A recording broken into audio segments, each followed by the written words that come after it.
지금 대한민국은 전시작전 통제권을 발동할 때 한미 상호방위조약에 근거한 대한민국의 구국과 5천만 국민의 구명을 절규로서 호소합니다. 1. 한반도 전시작전권. 1. 전시작전권의 연원. 대한민국과 유엔군 사령부 간의 전시작전 통제권 관계는 한국 현대사와 안보체계의 핵심적인 요소입니다. 이를 명확히 이해하기 위해서는 6.25 한국전쟁 당시의 이양 과정과 현재의 법적 지위를 구분해서 살펴볼 필요가 있습니다. 전시작전 통제권은 전쟁 발생 시 부대의 작전을 지휘하고 통제할 수 있는 권한을 의미합니다. 한국이 유엔 사령부의 전시작전 통제권 이양은 1950년 6.25 한국전쟁 발생 직후인 1950년 7월 14일 이승만 대통령이 당시 유엔군 사령관 더글러스 맥아더에게 전한 서한 공문에 기초하고 있습니다. 이는 국가 통수권자가 국제연합의 결의에 따라 참전한 유엔군 측에 자국 군대의 지휘를 맡긴 통치 행위이자 국제적 약속이었습니다. 한미동맹은 1953년 6.25 한국전쟁 휴전 직후 체결된 한미상호방위조약을 근간으로 하는 대한민국과 미국 사이의 미국이 한국의 안보에 개입할 법적 근거가 되는 군사적 정치적 결속입니다. 이 동맹의 핵심은 한반도 내외에서 어느 한 국가가 외부의 무력 공격을 받을 경우 이를 자국에 대한 위협으로 간주하고서 공동으로 대처한다는 상호 방위에 있습니다. 비록 조약 본문에 작전 통제권이라는 단어가 직접 명시되지는 않았으나 부속 문서와 후속 합의를 통해 유엔사와 연합사의 권한을 뒷받침하는 법적 토대가 되었습니다. 1953년 정전 휴전 협정으로서 유엔 사령부는 협정의 당사자로서 한반도 내에서 정전 체제를 관리하고 유지할 법적 권한을 갖습니다. 전시 상황이 되어 작전권이 행사될 때 유엔 사령부는 전력 제공국들의 병력과 자산을 통합하는 후방 지원 및 조정 역할을 수행하는 법적 지위를 유지하게 됩니다. 작전 통제권은 1978년 한미연합사령부가 창설되면서 유엔 사령부가 갖고 있던 국군에 대한 작전 통제권은 한미연합사령관 즉 주한미군 사령관에게 넘겨졌습니다. 현재 평시작전 통제권은 1994년에 한국 합참의장에게 환수되었으며 현재는 전시작전 통제권만이 한미연합사령관에게 위임되어 있습니다. A. 전시작전 통제권의 개념과 운용. 작전 통제권은 초기에는 북한의 재침략을 막기 위한 군사동맹으로 시작했으나 현재는 경제, 기술, 문화를 포괄하는 글로벌 포괄적 전략 동맹으로 진화하여 동북아시아의 세력 균형을 유지하는 데 중요한 결정적 역할을 하고 있습니다.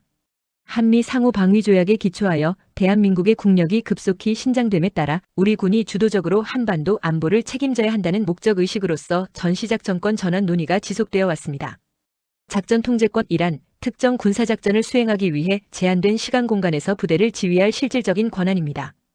우리나라는 이를 평시와 전시로 구분하여 관리하고 있습니다. 평시작전 통제권은 1994년 한국군으로 환수되어 평상시 우리 군의 교육, 훈련, 경계 업무 등은 한국의 합참의장이 독자적으로 수행합니다.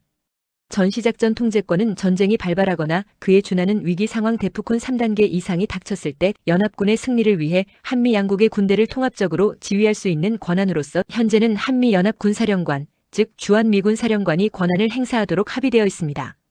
현재 전시작전권의 추진 중인 방향은 단순히 날짜를 정해두고 돌려받는 방식이 아니라 한국군의 연합방위주도 능력 확보, 북한 핵미사일 위협에 대한 초기 대응 능력 확보, 전자권 전환에 부합하는 한반도 및 영내 안보 환경 조성이 충족되었을 때 전시작전권이 전환될 수 있는 것입니다.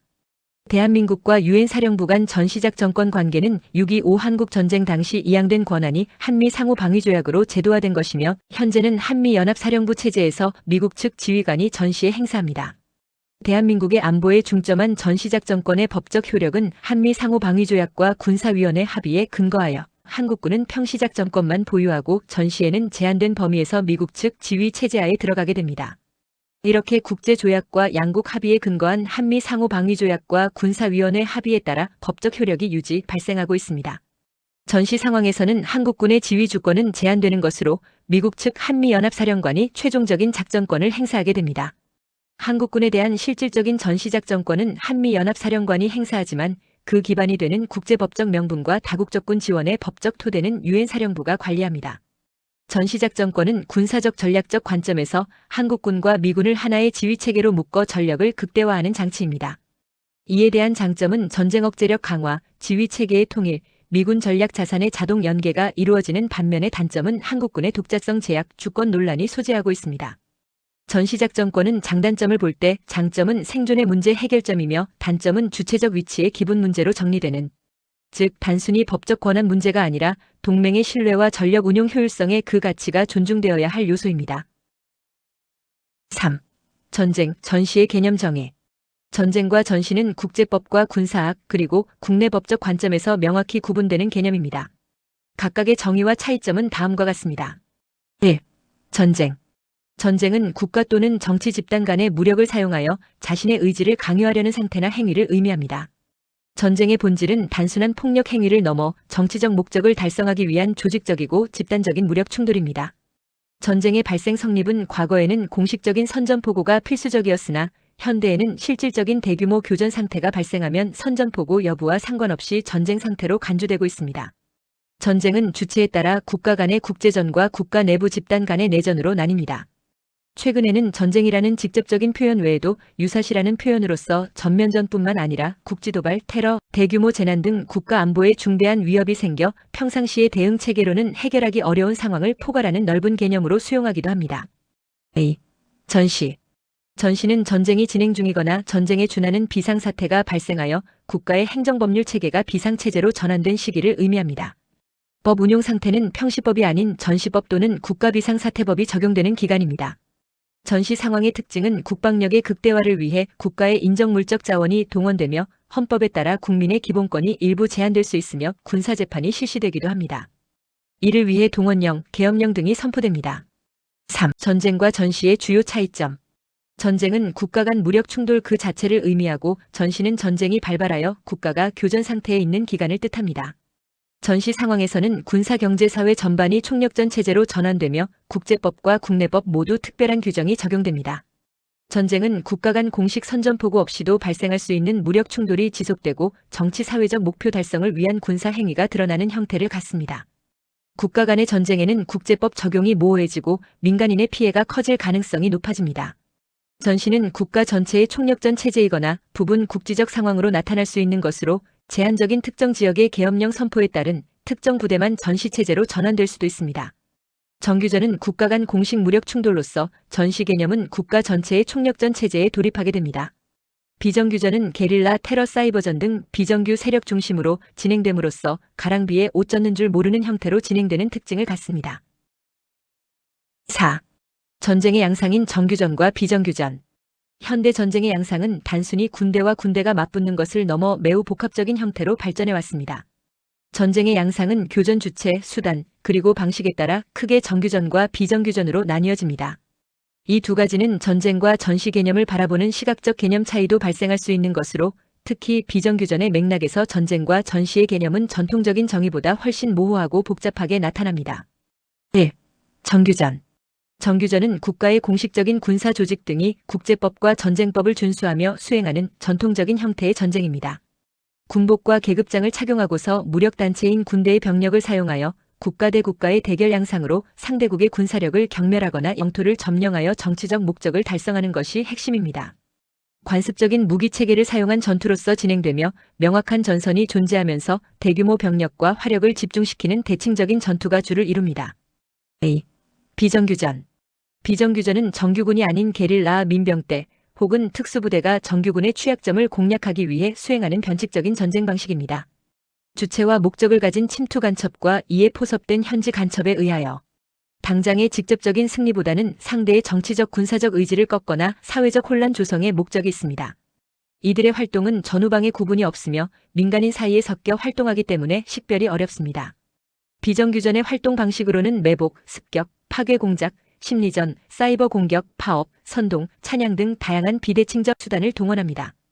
정규전에 비해 적은 비용으로 큰 효과를 노리는 장기적 전략의 특징으로 최근의 전쟁은 정규전과 비정규전이 혼합 동원한 하이브리드전 또는 저강도 분쟁으로 불리기도 합니다.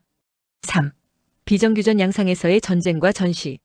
소리 없는 전쟁 또는 회색지대 전략으로 불리는 비정규전 영역에서는 전쟁과 평화의 경계가 무너지기 때문에 기존의 정의가 다음과 같이 확장됩니다. 전쟁의 재정의. 심리적 사회적 굴복. 비정규전에서 전쟁은 단순히 총칼을 사용하는 상태가 아닌 비대칭성으로 약소한 세력이 강력한 정규군을 상대하기 위해 물리적 타격보다는 사회 시스템의 마비를 목표로 삼습니다. 초법 규적 수단을 이용하는 사이버 공격, 가짜뉴스 살포, 내부 분열 조장 등을 통해 실질적인 교전 없이도 국가 기능을 상실하게 만드는데 현대 군사학에서는 이를 하이브리드전의 일환으로 봅니다. 장기적 지속전으로서 명확한 시작과 끝이 없이 일상의 생활 속에서 교묘하게 진행되는 문화전쟁으로서 심리적 사회적 굴곡에 이르는 법과 정의에 무감각하게 하거나 무의식화시키는 특징이 있습니다. 전시의 재정의, 상시적 위협 상태. 비정규전 상황에서 전시는 법적으로 선포된 기간이 없는 모호한 경계로서 국가 간 공식적인 선전포고가 없어도 외부로부터의 침투 세력과 내부에 포섭된 세력에 의해 국가 안보가 위협받습니다. 총포 소리가 없었기 때문에 전쟁이라 할 수 없다 하여 마냥 방관 방치 속수무책일 수 없는 실질적인 전시 상황에 준하는 대응의 전시 선언이 필요한 이유인 것입니다. 4. 비정규전의 주요 형태. 게릴라전으로 지형 지물을 이용하여 소수 인원으로 적의 후방이나 보급로를 차단하는 방식입니다. 심리전 정보전으로 상대의 사기를 저하시키고 내부 갈등을 부추겨 스스로 무너지게 만듭니다. 사이버전으로 국가기관 시설인 전력, 금융, 통신 등을 해킹하여 사회 혼란을 부추깁니다. 법체계 질서 파괴로서 공권력 행사에 있어서 직권 남용이나 직무유기가 빈발하고 하부 조직에 의무 없는 일을 행하게 하며 최상위법인 헌법의 가치를 갉아먹는 반헌법적인 하위 법률이나 규칙 조례 명령을 악법으로 재개정함으로써 국가기강을 무너뜨립니다. 이렇게 비정규전은 단순히 비공식적인 전투를 넘어 상대의 항전 의지 자체를 꺾어놓는 전략적 접근의 활동인 것입니다. 인류 역사에 드러난 안보 환경에서는 이러한 비정규전이 정규전과 혼합되어 나타나는 경우가 많았습니다. A. 유해 심각한 비정규전 사례. 박근혜 대통령 이후에 문재인, 윤석열, 이재명 정권으로 이어진 부적법한 수계 정권에서 계속되고 있는 국론 분열, 안보 파괴, 재정 악화 책동으로 드러난 이적 행위인 반국가 반헌법적 행위로 살펴볼 필요가 있겠습니다. 박근혜 대통령 이후라고 하는 시간적 경계를 두면은 2016년 국회에서의 탄핵 소추, 2017년 헌법재판소에서의 탄핵 결정에 있어서 법체계 질서를 파괴한 불법 탄핵이었습니다. 그 결국의 법리적 사실은 국가공법상의 강행 규정을 명백히 위반한 중대한 법률 위반의 탄핵으로서 박 대통령에 대한 파면의 법률 효과가 발생하지 못한 파면되지 못한 사실이 있습니다. 파면되지 못한 대통령을 두고서 대선을 실시할 법률상 이유가 없는 선거에서 선출한 이후의 문재인, 윤석열, 이재명 정권은 대한민국의 헌법과 법률상 적법성을 찾을 수 없는 수계 정권으로 단정됩니다. 이들 부적법한 수계 정권에서 정책으로 진행되어 온 국론 분열, 안보 파괴, 재정 악화 책동을 우리는 면밀히 주시하고 분석할 필요가 있었습니다. 물리적인 총성이 들리지 않더라도 대한민국 국가의 근간인 헌법 질서와 국민 공동체의 결속력을 내부에서부터 해체시키는 고도의 심리적 구조적인 적극적 공세였습니다. 국론 분열, 안보 파괴, 재정 악화라는 목표 아래 우리 사회에 가해질 수 있는 심각한 비정규전의 사례들을 유형별로 정리했습니다. 1. 국론 분열을 위한 인지적 비정규전 사례. 국민의 가치관과 판단력을 왜곡시킴으로써 사회적 합의를 불가능하게 만드는 공세입니다. 한국 사회는 진보와 보수 간의 갈등이 심화되는 정치적 양극화로서 사회 혼란은 나날이 부추겨지고 있습니다. 문재인 정권기에는 검찰개혁과 탈원전 정책 등을 둘러싼 국가 전반적인 갈등을, 윤석열 정권기에는 노동교육 의료외교 정책의 갈등이 이어졌습니다. 이념, 세대, 지역 간의 차이를 다양성이 아닌 적대감으로 변질시키는 책동으로 사회적 갈등 조장을 통한 통합저해 정책을 펴왔습니다. 의도된 정책으로서 사회적 갈등을 부추겨 국가 조직의 자본인 국론통합 즉 신뢰를 파괴함으로써 국가적 위기 상황 앞에서 국민이 단결하지 못하도록 내부 결속력을 근본적으로 와해시켜왔습니다. 국가의 뿌리가 되는 역사적 사실을 부정하거나 왜곡된 교육으로서 국민의 자긍심을 깎아내리는 전략을 폈습니다.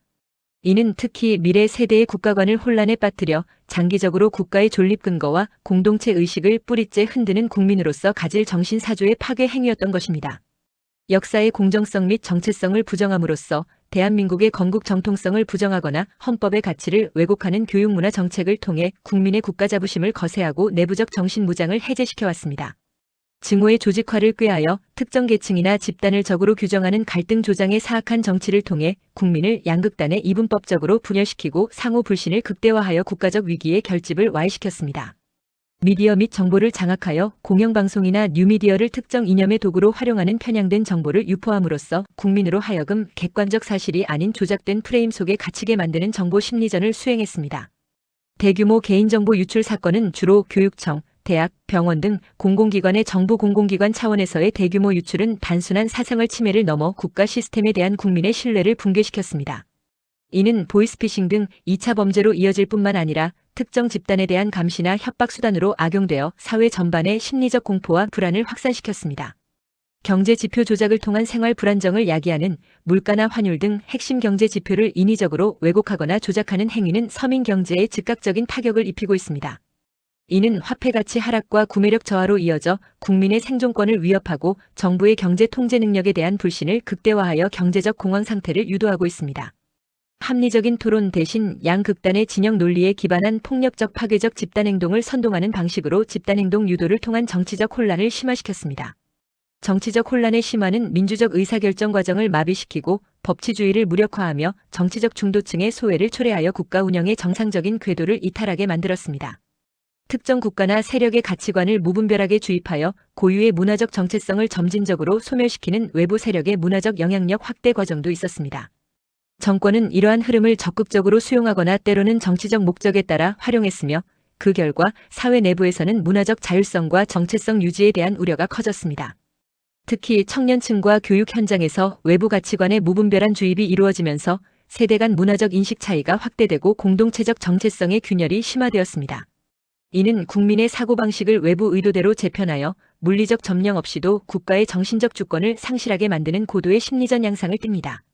이런 사회적 갈등은 수계 정권에 의한 정책으로서 구현된 부동산 정책, 청년 세대의 불만, 세대 간 갈등 등을 다양하게 생성시켜서는 정치적 논쟁과 맞물려 지속적이고 다양한 형태의 국론 분열의 소재가 되었습니다. 안보 역량 무력화를 위한 구조적 비정규전 사례. 문재인 정권을 시작으로 한국의 안보 체제는 외부적 위협과 내부적으로 의도된 악의적 관리가 겹치면서 점차 흔들리기 시작했습니다.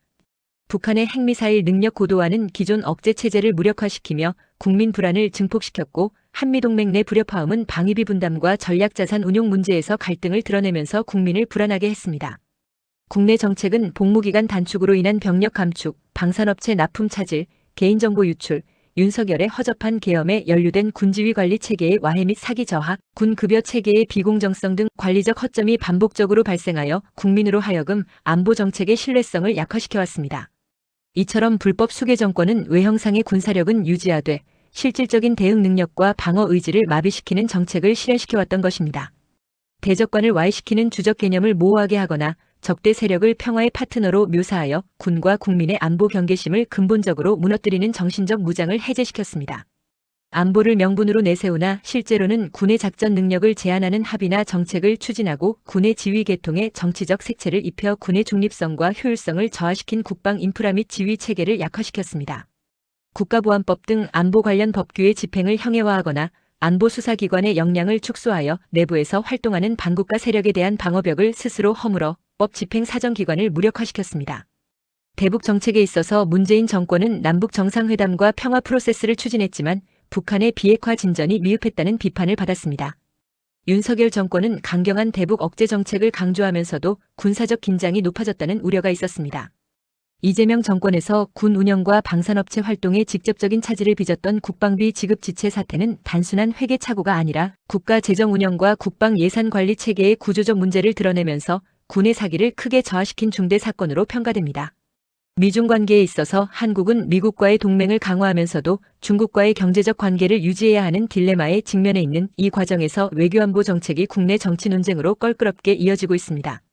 이러한 사건들은 단순한 행정적 실수나 일시적 위기가 아니라 반국가적 안보 정책에 따른 체제 전반의 구조적 문제를 드러냈습니다. 결국 2017년 이후의 안보 체제는 외부 위협에 대응하는 능력뿐 아니라 내부 관리와 제도적 신뢰성에서도 균열을 보이며 국민에게 안보 붕괴라는 인식을 심어주게 되었던 것입니다. 이는 단순히 군사력의 문제를 넘어 국가 운영 전반의 안정성과 신뢰를 회복해야 하는 국민의 과제가 된 것입니다. 현 이재명 정권의 부동산 정책은 가격 안정과 주거 복지를 명분으로 강력한 규제와 세제 개편을 도입했습니다. 그러나 이는 시장의 자율적 수급 조절 기능을 약화시키며 공급 부족과 투자 위축을 초래했습니다. 결과적으로 집값 안정이라는 목표와 달리 시장 왜곡과 불안정성을 심화시켰다는 비판이 제기되고 있는 것입니다. 이재명 정권의 노동정책 또한 근로시간 단축, 최저임금 인상, 고용규제 강화 등으로 노동자의 권익을 보호하려는 의도를 담고 있었습니다. 하지만 기업의 인건비 부담과 고용 유연성 저하를 불러와 중소기업과 자영업자의 경영난을 가중시켰습니다. 이는 결국 기업이 외국으로 나가게 함으로써 국내의 고용 창출을 위축시키고 노동시장 이중구조를 심화시키는 결과로 이어졌습니다. 이러한 반국가 반사회적 정책들은 겉으로는 사회적 약자 보호라는 명분에도 불구하고 시장경제의 기본 원리와 충돌하면 경제 활력과 성장 잠재력을 약화시키고 있는 반국가적 망국 정책일 뿐인 것입니다. 3. 재정 악화를 통한 경제적 비정규전 사례.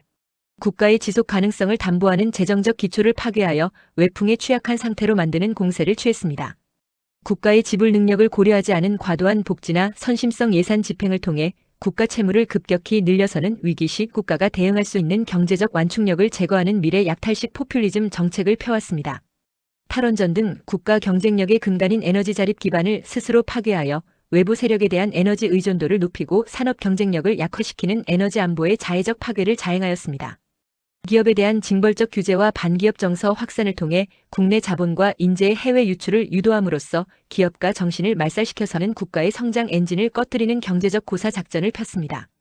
재정 건전성 유지에 있어서 문재인 정권은 코로나 전염병 대응을 위해 확장적 재정을 펴면서 국가 채무의 폭증에 대한 우려가 제기되었습니다. 이외에도 계속적으로 복지와 세금의 관계에 있어서 복지 확대와 세금 부담 사이의 균형 문제는 지속적으로 논의되고 있으며 청년층과 중산층의 불만이 커지고 있습니다.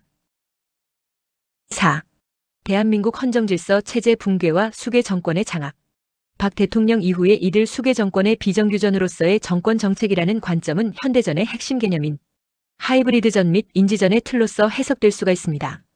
대한민국 헌법의 가치를 수호하고 법치주의의 본령을 지키기 위한 관점에서 현재 대한민국이 직면한 국가적 위기 상황을 세 가지 핵심 축으로 나누어 분석해 볼 수 있습니다.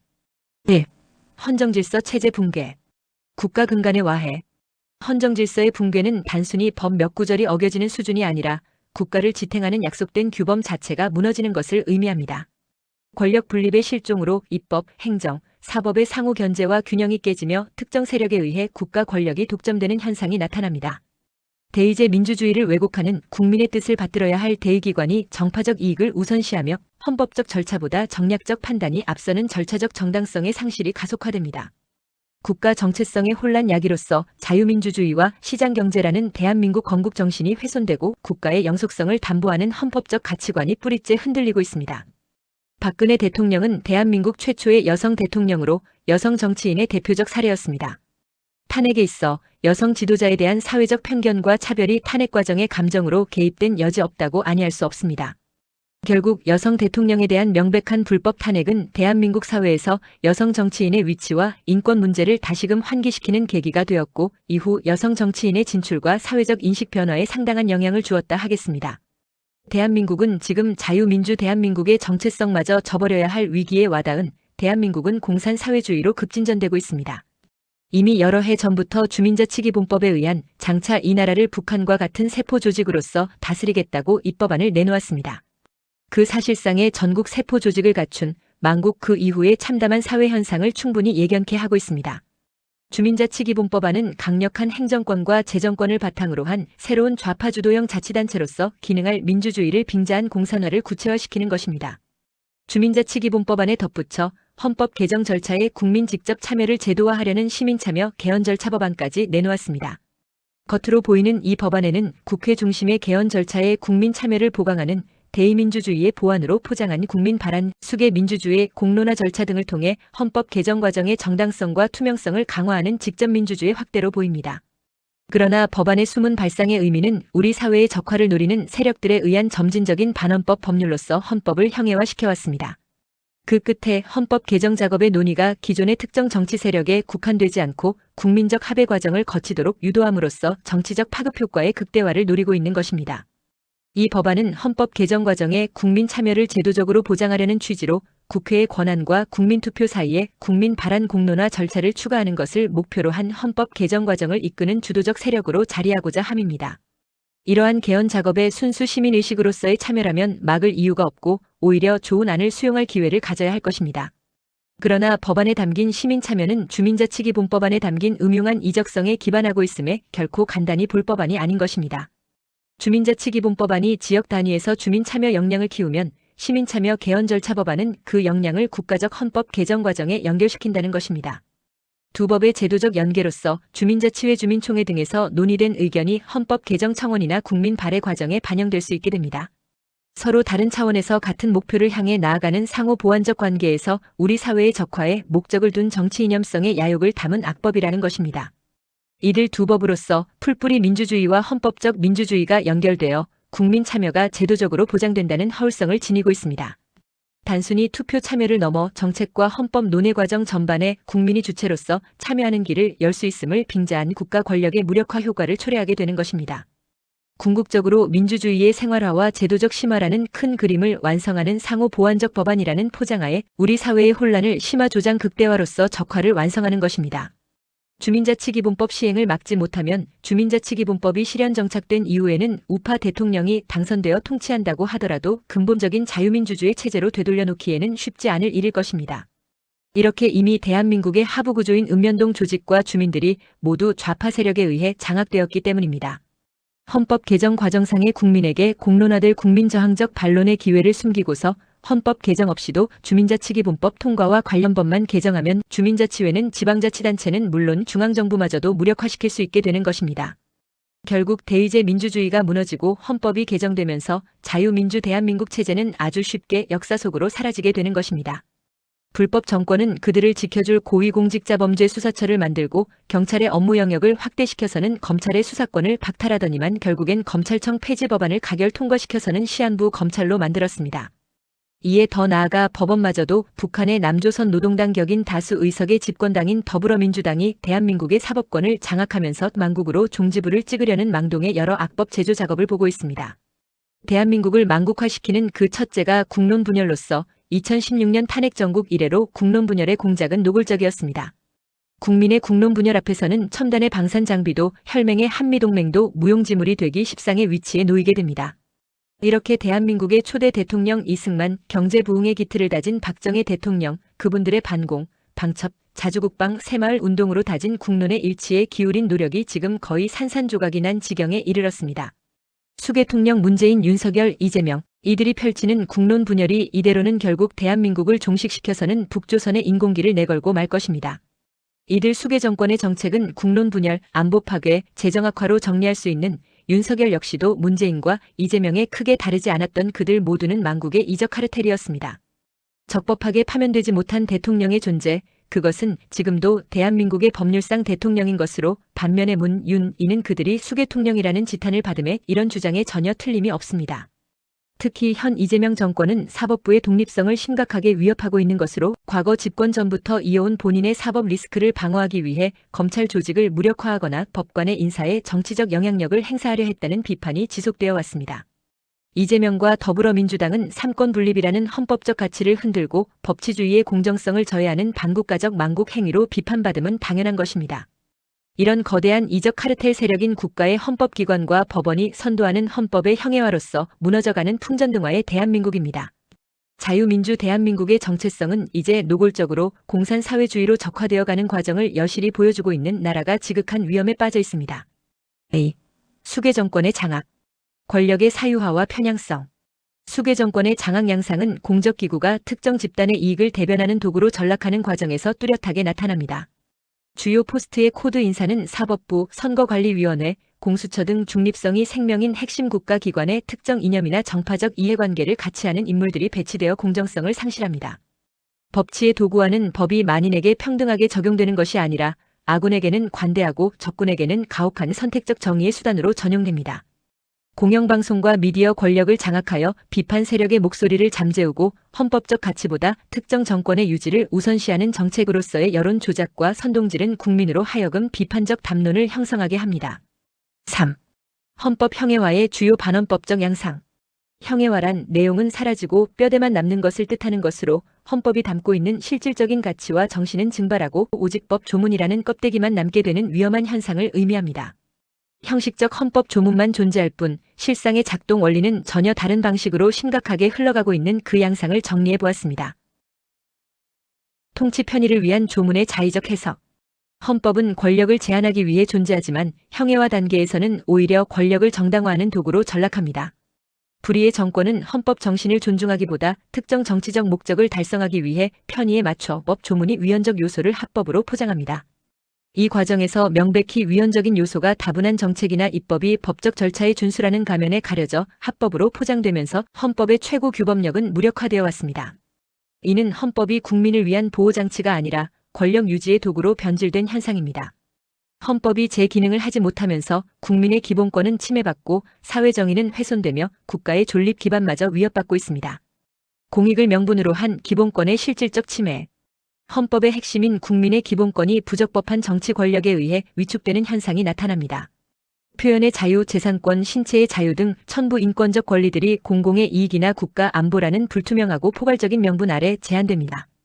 이는 법률에 의한 제한이라는 형식을 갖추고 있으나 실질적으로는 과잉금지의 원칙을 위반하여 국민의 자유를 억압하고 민주주의의 토대를 허무는 결과를 초래합니다. 이렇게 헌법은 결국 권리 보장의 실질적 기능을 상실하게 됩니다. 사법 및 헌법재판의 정치 예속화. 헌법 질서를 수호해야 할 최후의 보루인 사법부와 헌법재판소가 법리적 판단보다 정치적 기류를 살피게 됨으로써 헌법이 실질적인 통제력을 잃음으로써 정치적 중립성을 상실했습니다. 헌법적 가치와 엄격한 법리에 근거한 판결 대신 집권 세력의 논리나 당대 정치적 기류를 살피는 판단을 내리게 되었습니다. 무려 정치적 요소인 탄핵 심판에 있어서는 정권 세력의 강한 작용에 의하여 국회가 허접한 증거로서 탄핵을 소추하여도 헌법재판소는 이를 가진 위법을 동원해 왔습니다. 그런 당사자 중심의 재판 구조가 아닌 중간 재판자의 입장마저도 국회 소추인의 의도에 편승하여 탄핵 소추장의 하자와 부실을 위법하게 도와 보완하고서 결정을 내려주는 2대1의 재판 구조를 자행해왔던 북한 외에 또 어디서 이런 비문명 졸법 재판이 있을까 싶습니다. 이처럼 사법 통제 기능이 마비되면 헌법은 권력 남용을 막는 실질적인 통제력을 잃고 아무런 강제력이 없는 종이 위의 기록일 뿐으로 헌법재판소마저도 촛불에 타 죽을까 두려웠던 권력의 비굴한 충견으로 전락했습니다. 법치주의의 형식화와 권위주의의 부활. 절차적 정당성만을 강조하며 실질적 정의를 외면하는 형식적 법치주의가 만연해집니다. 다수결의 원칙이 소수의 의견을 억압하는 수단으로 악용되고 헌법적 합의보다 진영 논리가 우선시되면서 국가의 기강이 흔들리게 됩니다. 결과적으로 이는 민주적 헌정 질서를 파괴하고 사실상의 독단적 통치체제로 나아가는 징검다리 역할을 하게 됩니다. 대한민국 헌법수호단의 활동은 이러한 위기 속에서 헌법의 실질적 가치를 회복하고 국민의 각성을 촉구하는 중요한 사명이라 하겠습니다. 헌법수호단은 2018년 1월 2일 제소한 행정소송을 시작으로 지금까지 80건에 이르는 이른바 박 대통령에 대한 탄핵 무효에 기저한 행정소송과 불법 무단통치 피해 위자료 청구 민사소송을 지속해왔던 것으로 현재도 민사소송 여러 건과 문재인에 대한 재정신청이 계류 중에 있습니다. 수계통령의 대통령 권한 없다는 판결이든 박 대통령께 그 권한을 행사하지 않는 위법이 있다는 판결이든 수계 정권의 불법 통치에 가담한 연대 채무자들의 무단 통치 위자료를 지급하라는 판결이든 수계들에 대한 고소에 형사처벌이 따르는 결정이 나오든 그 어느 것 하나라도 받으면 그 하나는 나머지 모두에 통달하게 되는 것입니다. 이렇게 다양한 준법 투쟁으로서의 테크닉을 도모했던 것이고 이들 중 박근혜 대통령께도 그 권한을 행사하지 않는 위법이 있다는 부작위법 확인 소송을 제기하고자 그 소송 요건을 준비하는 내용 증명을 거친 법리적 최고서를 송달하고 그 기한의 도래를 기다리고 있습니다. 최고의 내용은 동년 4월 15일까지 정무복귀이거나 하야선언을 행하여 달라는 최고로서 이를 이행하지 않을 경우에는 부득이 박 대통령에 대한 부작위법 확인 소송을 결행할 수밖에 없음을 고지했습니다. 박 대통령의 정무복귀는 재심을 필요로 하지 않는 것으로 2017년 불법 탄핵의 그 파면이라고 하는 헛소리에는 아무런 파면으로서의 법률 효과가 전혀 발생하지 못했던 것입니다. 유효한 그 무엇이 있었어야 그것을 뒤집어 바로 잡을 재심을 하지만 아무런 법률 효과가 생겨남이 없는 원천적 무효 행위의 재심은 필요치 않은 것입니다. 무단통치 위자료 청구 소송에는 법무부, 국회, 헌재, 선관위의 소송 수행자로서 16명의 법률가들이 헌법수호단과 법리 대치를 벌이고 있지만 이미 단연간에 단련된 정교한 법리는 승소에 모자람이 없습니다.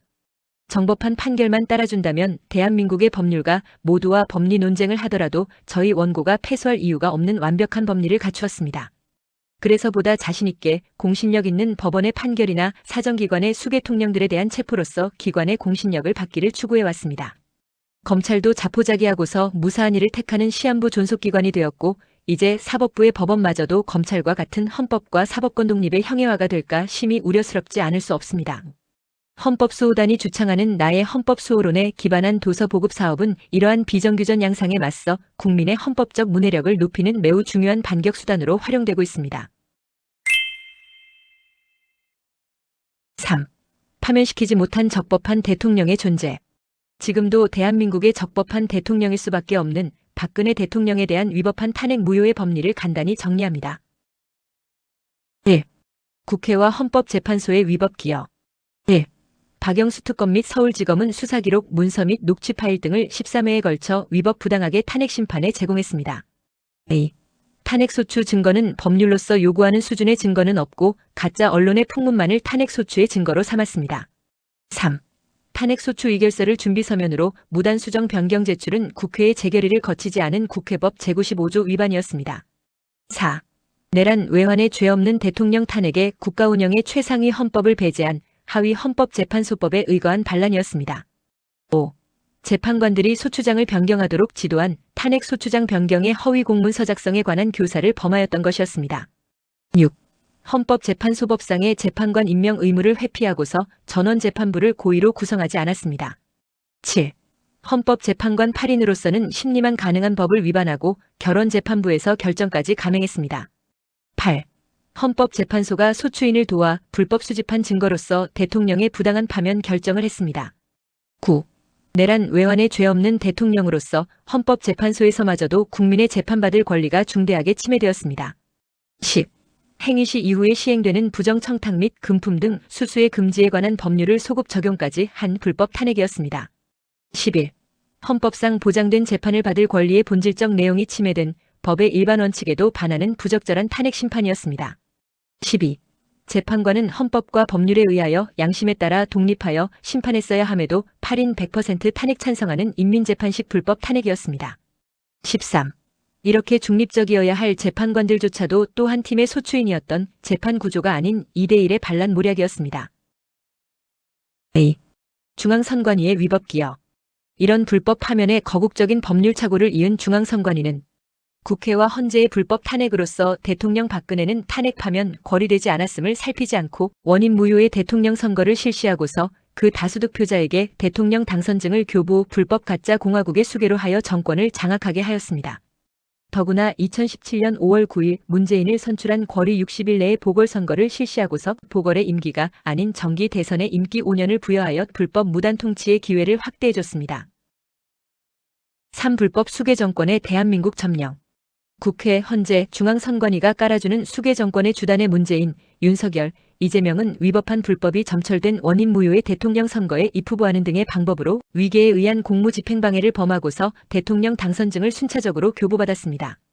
국헌을 문란케 한 적법한 대통령 등을 무권 불법으로 감금함으로써 그 권능을 불가능하게 함과 무단히 법률을 재개정 폐기하거나 기관의 업무를 무단히 개폐 이전시켰던 것입니다.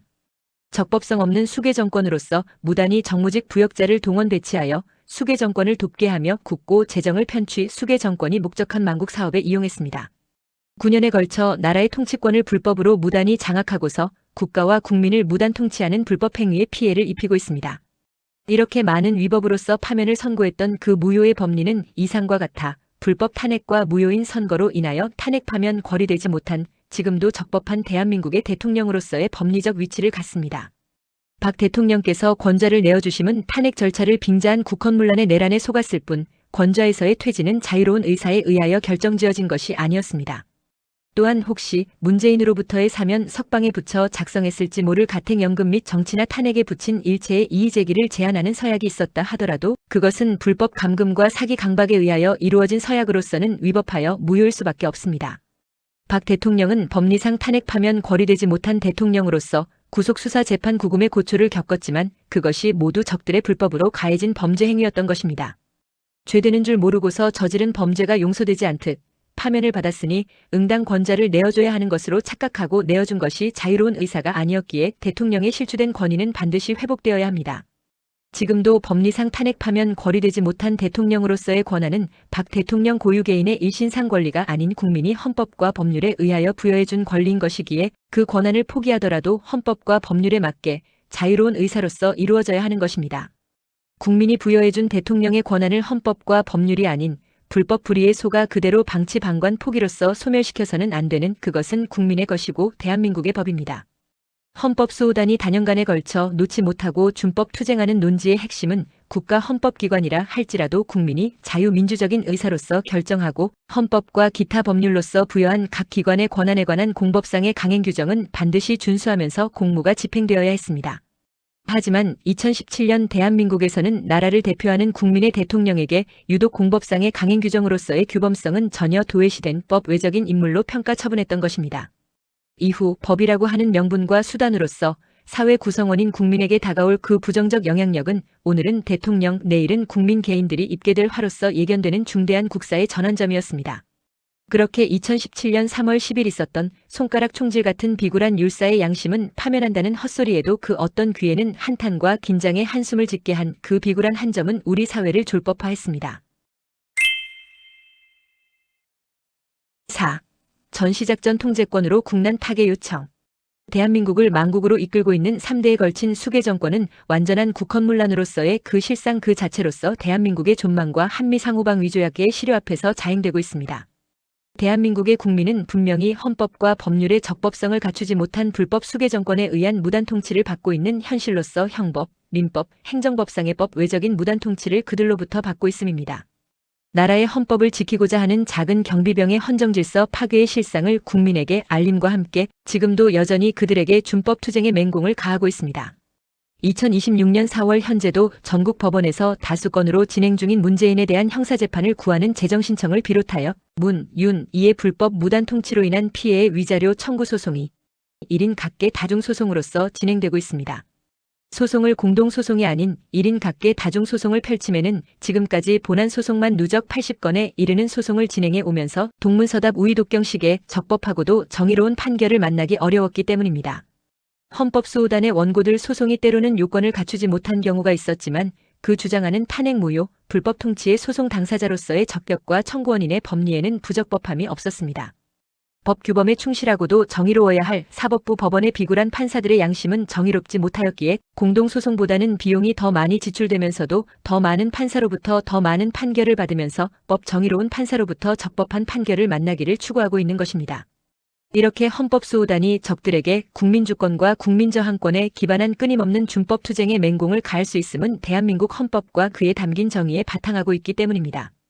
이런 정법한 법리를 증명하는 2024년 봄 여름에 윤석열을 비롯한 행정부 장차관들에게 헌법수호는 국민의 사명이라는 책과 함께 보낸 진정서로서 박 대통령에 대한 불법 탄핵 이래로 잘못된 정권임의 부적법성을 알렸더니 13명의 장관과 차관이 사직서를 제출하고 관직에서 나간 사실이 있습니다. 이로써 당시의 한덕수 국무총리도 사직하고자 하였으나 윤석열의 만류에 나가지 못하다가 결국엔 윤석열의 섣부른 계엄에 연계되어 후회의 한숨을 가득 채운 고난의 옥고를 치르고 있는 것입니다. 헌법과 법률상 박근혜 대통령에 대한 탄핵으로서의 파면 결정은 명백한 무효로서 지금 대한민국의 대통령은 박근혜라는 법리적 사실은 흔들림 없는 구국의 마지막 비폭력적 정의일 것입니다. 망국의 야수, 이 수계 정권을 국민이 이겨내지 못하면 국민 각자의 생명과 재산, 미래, 행복은 모두 그들의 전승물이 되고 말 것입니다. 한국 전쟁과 베트남 전쟁에서 생사의 고락을 함께한 혈맹의 한미동맹도 적들의 간악한 비정규전의 전시에서 무용지물이 될 일보 직전 대한민국의 망국이 문 앞에 당도했습니다. 망국이 문 앞에 당도했음에도 총포성 없다 하여 방관방치 방임할 상황이 아닌 이미 대통령의 권좌를 비롯하여 국가 공권력의 전부를 탈취당했습니다. 그로써 국군의 안보 체계는 지속적으로 허물어지고 있으며 최고의 헌법은 그 형식적 허울만 쓰고 있을 뿐 하위 악법의 처참히 유린되고 있습니다. 대한민국 형법에서 국헌문란은 헌법 또는 법률의 정한 절차에 따르지 않고 헌법 법률의 기능을 소멸시키거나 헌법에 의해 설치된 국가기관을 강압으로 전복하거나 권능 행사를 불가능하게 하는 행위로 정의하고 있습니다. 이런 행위를 법은 내란죄의 목적 중 하나로 규정하고 있음에 적들이 박근혜 대통령을 권좌에서 축출함에 있어서 헌법 또는 법률의 정한 절차에 따르지 않은 위법으로 정상적인 헌법 법률의 기능을 형해화로서 소멸시켰습니다. 이로써 헌법에 의해 설치된 국가 최고의 기관인 대통령의 기능을 탄핵이라는 법 절차를 이용 편승시켜서는 강압으로 전복시킴으로써 그 권능의 행사를 불가능하게 한 내란이었던 것입니다. 정규전은 총포전차가 등장하는 물리적 충돌이라면 비정규전은 사회 내부의 분열, 정보 왜곡, 경제 문화적 침투를 통해 전면전을 대신하는 형태로 이미 심각한 위험 수준으로서 대한민국의 전반을 장악 점령했습니다. 이에 따른 전시 개념도 총포성의 군사적 충돌이 아니라 국가의 존망이 걸린 사회 전반이 비정규전으로 공격받는 상태에 확장된 이해가 필요한 것입니다. 적들이 자행하는 전형적인 비대칭 위협이자 물리적 충돌 없이 국가를 내부로부터 무너뜨리는 비정규 하이브리드전에 갖은 수단들이 인식되었습니다. 이런 비정규전에서 가장 위협받는 무서운 점은 국민이 이를 전쟁으로 인식하지 못하게 한다는 것입니다. 정부의 정책이라는 복면의 외피를 쓰고서 진행되기에 국민은 이를 전혀 인식하지 못한 채 서서히 잠식당하게 되는 것으로 숨긴 비정규전의 의도는 국민에게 국가 시스템을 일상적인 정치 현상으로 오인하게 하는 착각에 빠뜨리고 있습니다. 이런 적들이 구사하는 다양한 형태의 비정규전에 있어서 그 명확분명한 전선이 없으며 국민 개개인의 일상이 모두 적들의 전쟁터로서 TV, 스마트폰, 영화, 책, 공익광고, 교육과 복지정책마저도 그 숨은 도구로서 활용되고 있는 것입니다. 적들에 의한 비정규전의 피해는 영토 상실보다 먼저 국가 구성원으로서 주권의 주체인 국민으로 하여금 국가 정신의 사멸과 경제적 노예화를 조성하고 있습니다. 마치 소단의 개구리가 아무런 거부감 없이 복지정책 등으로 데워지는 따스함을 즐기다가 익어 죽는 망국의 결과에 봉착하는 것입니다. 한미 상호방위조약 제2조는 이렇게 규정하고 있습니다. The parties will consult together whenever, in the opinion of either of them, the political independence or security of either of the parties is threatened by external armed attack. Separately and jointly, by self-help and mutual aid, the parties will maintain and develop appropriate means to deter armed attack, and will take suitable measures in consultation and agreement as required by this treaty to implement it and to further its purposes. 당사국 중 어느 일방의 정치적 독립 또는 안전이 외부로부터의 무력 공격에 의하여 위협받고 있다고 어느 당사국이든지 인정할 때에는 언제든지 양국은 서로 협의한다. 당사국은 단독으로 또는 공동으로 자조와 상호 원조에 의하여 무력 공격을 저지하기 위한 적절한 수단을 지속하고 발전시킬 것이며 본 조약을 이행하고 그 목적을 추진하기 위하여 필요한 적절한 조치를 협의와 합의하에 취할 것이다. 여기에 담긴 의무와 상응한 조치로서 그 협의의 의무로서 어느 당사국이든지 인정할 때에는 언제든지 양국은 서로 협의한다는 문구는 안보 위기 상황에서 동맹국 간의 즉각적인 소통과 대응이 의무임을 명시하고 있습니다. 또한 이에 필요한 상응할 적절한 조치의 강구로서는 무력 공격을 저지하기 위해 단독으로 또는 공동으로 적절한 수단을 발전시키고 조치를 취한다는 내용은 현재의 비정규전 상황을 안보 위협으로 규정할 경우 연합사 차원의 개입 근거로 활용될 수 있는 대목입니다. 한미 상호방위조약에 근거한 전쟁 발발 시 연합사령관이 한미 양국 대통령의 지시를 받아 지정된 부대를 지휘하는 권한으로 개념 지어진 전시작전 통제권 행사에 있어서 지금 대한민국의 상황은 양국이 협의할 대한민국의 적법한 대통령이 권좌에 부재한 상태입니다. 한미 상호방위조약이 작동하고 있는 대한민국의 2017년 3월 10일 이래로 지금까지 적들에 의하여 적법한 대통령이 권좌에 부재하다는 사실만으로서 한미연합사령관은 대한민국의 전시를 선포할 근거에 부족함이 없습니다. 이런 중대하고도 심각한 적들에 의하여 비정규전으로 망국이 문 앞에 당도한 즉 대한민국의 헌법과 법률 그리고 한미 상호방위조약에 근거한 전시작전 통제권으로서 미군 사령관님의 비정규전의 전시 상황 선포가 절실한 상황에 직면했습니다. 지금 대한민국 국군은 대통령의 국군 통수권에 제압되어 대통령인지 수계통령인지 구분짓지도 못한 채 수계통령의 사병이 되었습니다. 대한민국의 국민은 지금이라도 적법한 대통령과 망국을 획책하는 부적법한 수계통령 무리들을 엄연히 분별하는 지혜로서 적을 분명히 알고서 적과 싸울 수 있는 행동이 절실합니다. 나라가 지금 오랜 세월 동안에 우리 사회에 침투한 비정규전의 전쟁을 혹독하게 치르고 있음에도 전쟁인 줄을 모르고 있습니다. 적들에게 국민의 대표인 대통령을 빼앗긴 줄도 모르는 그런 적을 공권력마저도 대통령으로 받드는 멍청한 주권 국민이 어떻게 나라를 지킬 수 있겠습니까? 제언컨대 한미 상호방위조약상의 한미연합군사령관으로서 그 고귀한 권한을 행사하는 대한민국의 비정규전의 전시 상황 선포로서 대한민국 국군에 대하여 전시작전 통제권을 발동하여 양국의 군대가 함께 망국을 획책하는 적들을 제압해야 함이 시급합니다. 이에 대한민국과 그 헌정질서 및 한미 상호방위조약의 지속으로서 양국이 추구하는 공동선을 극대화하기에 협조를 구하는 참으로 이상해진 나라의 국민을 대표하여 대한민국과 국민의 구명을 호소하기에 이른 것입니다. 저희들의 본 청원은 개인의 주관적인 견해나 단순한 민원이 아닙니다.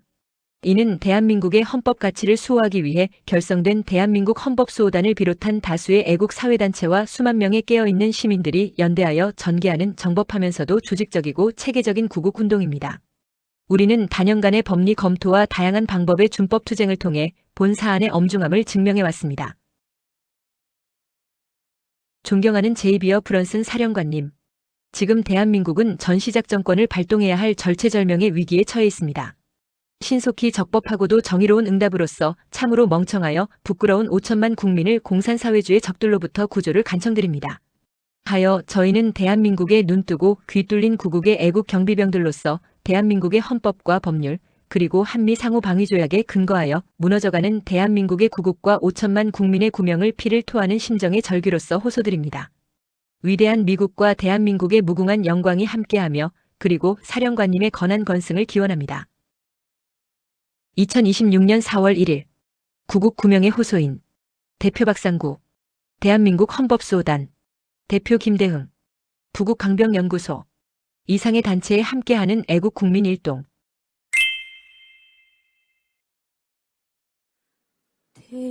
태극기 휘날리며 벅차게 노래 불러 자유대한 나의 조국 길이 빛내리라.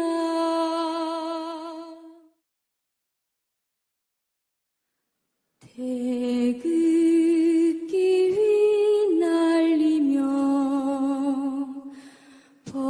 벅차게 노래 불러